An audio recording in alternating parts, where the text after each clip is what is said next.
A 12-storey office tower and retail complex has been proposed for central Hobart. The development would accommodate 2,000 workers and would require the demolition of most of the Odeon Theatre. The Hobart City Council says it's another example of investor confidence in the city. Plans to transform this central Hobart block are before the City Council.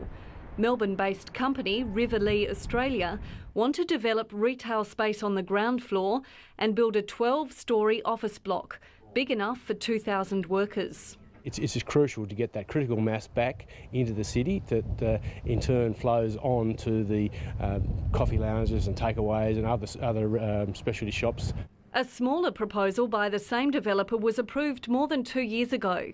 But the latest application would see the demolition of the auditorium of the Odeon Theatre while retaining and restoring the front of the building.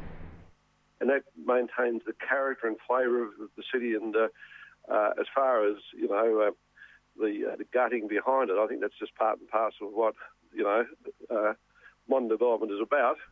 One 3-storey building and a small outbuilding would be retained. But with construction costs on a par with other states and rental returns lower, the developer is hoping for a government anchor tenant to help the project off the ground. That's where, both levels of government become very important in terms of assisting and initiating these types of development, because it is, problematic. The proposed investment comes as construction cranes tower over the city. There's another office development nearby and a car park, retail and office complex down the road.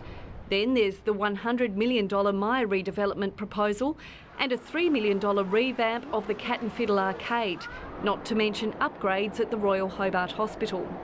A heck of a lot, really.